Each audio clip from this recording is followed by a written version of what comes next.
Pastor, I just wanted to talk you about something that we were learning earlier in our church also, जो हम अपनी कलीसिया में सीख रहे थे that with the help by loving God, we can easily obey the commandments of God. परमेश्वर से प्रेम करके हम उसकी आज्ञा पालन में और बढ़ सकते हैं, उसकी आज्ञा पालन कर सकते हैं. So I just want you to enlighten it more how loving God help us to obey the commandments of God. देखिए, बहुत अच्छा एक सीरीज़ बोल सकते हैं हम लोग इस स्ट्रगल को लेकर के, बिकॉज़ हम अगर सरल शब्दों में कहें तो कलीसिया में 95% मैं एक्सपेक्ट करूँगा, ग्लोबली बात कर रहा हूँ, तो 95% people are struggling with this struggle that is real, that is genuine, that they find difficult and hard for themself individually. मैं हर एक व्यक्ति विशेष के लिए बात कर रहा हूँ कि वो उनके लिए बहुत कठिन होता है परमेश्वर की आवाज़ को सुनना और उसके अनुसार आज्ञा पालन करना. They really go through from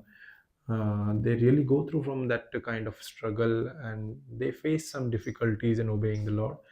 but जैसे कि हमने कलीसिया में इस चीज़ को लेकर के सीखा था ऑलरेडी, और मैं उसी चीज़ को वापस से बोलना चाहूँगा कि the whole point is not that you and I we are not able to obey the lord, है ना? जो असल मुद्दा है, वो असल मुद्दा ये नहीं है कि आप और मैं आज्ञा पालन नहीं कर पा रहे हैं, बट असल मुद्दा पता है क्या है? असल मुद्दा ये है कि आप और मैं प्रेम नहीं कर पा रहे. The actual point is that we are not able to love the Lord, because if we are able to love the Lord, then ये चीज़ हमारे बीच में नहीं आएगी.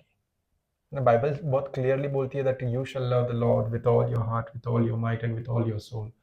तो अपने परमेश्वर से, अपनी सारे दिल से, अपने सारे बुद्धि से, अपने सारे प्राण से तू प्रेम कर. मत्ती 22 अध्याय में ये बहुत क्लियरली परमेश्वर का वचन बताता है. तो असल मुद्दा आज्ञा पालन ना करने का नहीं, परंतु असल मुद्दा प्रेम में कमी रहने का या प्रेम ना करने का है ना. अगर हम प्रेम करने वाले व्यक्ति बन जाएंगे, यदि हम परमेश्वर से प्रेम करेंगे, यदि हम इस वचन को जीने लग जाएंगे, क्योंकि यही बाइबल बताती है. अगर हम लोग निकाल करके देखें, मैं चाहूँगा हम लोग वचन में से जाएं 22 अध्याय मत्ती का, और उसका पद संख्या 37 से लेकर के 40 तक. वहाँ पे प्रभु का वचन बहुत सुंदर तरीके से आपको और मुझे बताता है. The gospel of Matthew chapter 22 and verse 37 to 40. It says like this.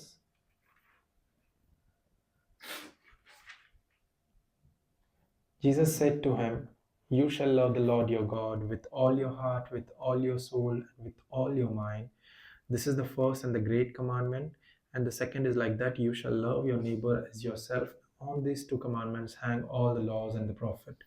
ना यीशु मसीह बहुत क्लियरली बोलते हैं कि ये महान आज्ञा है जिसके साथ में यही है, यही एक पहली आज्ञा है और महान आज्ञा है कि तू अपने परमेश्वर से अपनी सारी बुद्धि, अपने सारे प्राण और अपने सारे मन से या अपने हृदय से प्रेम कर.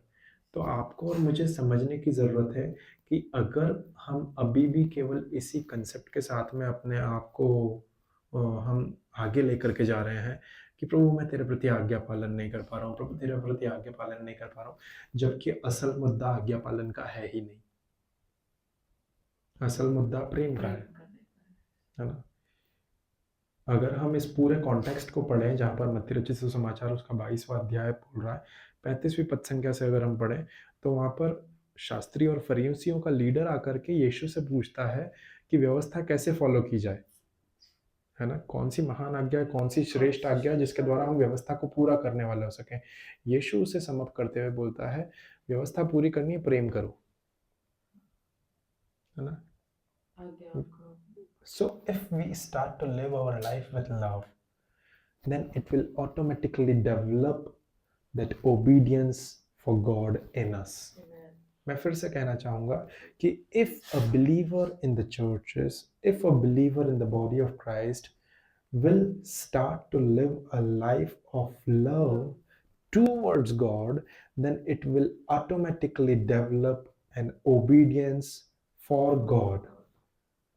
यदि एक विश्वासी परमेश्वर के प्रति प्रेम में जीना प्रारंभ कर दे तो उसके अंदर ऑटोमेटिकली परमेश्वर के प्रति वह आज्ञा पालन या आज्ञाकारिता डेवलप हो जाएगी. यीशु मसीह भी इसी बारे में बोल रहे हैं. यदि हम लोगों ने ऑलरेडी इस चीज के बारे में सीखा था यूहन्ना 14 अध्याय पद संख्या 15 में If you love me, then you will obey my commandments. यदि तुम मुझसे प्रेम रखोगे तो मेरी आज्ञाओं को मानोगे। तो बाइबल बहुत क्लियरली आपको और मुझे यही चीज समझा रही है कि the actual key to obey the lord is actually lying in your love towards God, है ना। जो असल असल हम लोग बोल रहे हैं कि असल चाबी परमेश्वर के प्रति आज्ञा पालन करने की है, वो आपके प्रेम करने में छुपी हुई है। अगर मनुष्य जाति परमेश्वर से ठीक वैसे ही प्रेम करे तो वे ऑटोमेटिकली आज्ञा पालन करने लग जाएंगे। Jesus was so much specific, है ना। अगर हम लोग इस वचन को देखें, यूहन्ना 14 अध्याय पद संख्या 15 को, तो वहां पर यीशु मसीह बहुत ही ज्यादा स्पेसिफिक थे। That's why he has mentioned this word if, which means यदि तुम, यदि यदि he was so much specific, है ना।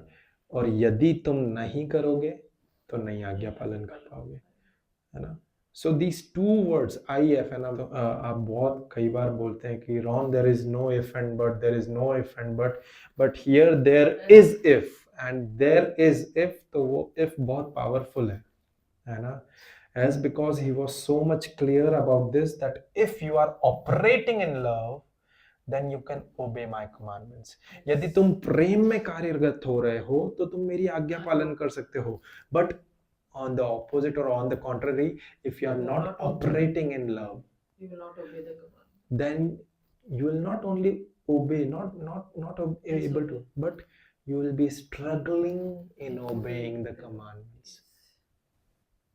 मनुष्य के अंदर ये विचार है, हो सकता है आज 10 लोगों के अंदर इस चीज का विचार हो, प्रभु मैं तेरे प्रति आज्ञा पालन क्यों नहीं कर पा रहा हूँ, प्रभु तेरे प्रति आज्ञा पालन, मेरे अंदर कोई दुष्ट आत्मा है, मेरे अंदर ऐसा है, मेरे शरीर के अनुसार चल रहा हूँ, मेरे साथ ऐसा क्यों हो रहा है, मैं विश्वास में इतने टाइम से हूँ, फिर भी प्रभु मैं तेरे प्रति जब बात आती है, तेरा वचन भी सब जानता हूँ, अन्य भाषा में प्रार्थना करता हूँ, still I am not able to obey your commandments. Why lord, where am I lacking, what's wrong with मी?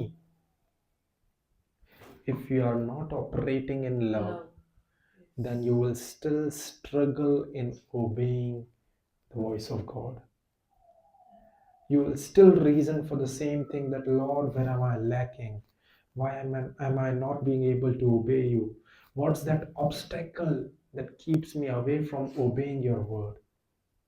है ना।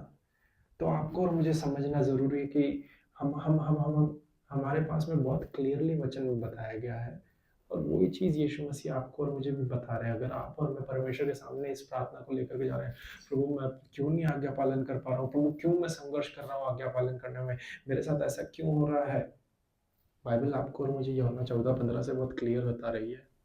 इफ यू लव मी, यदि तुम मुझसे प्रेम करते हो,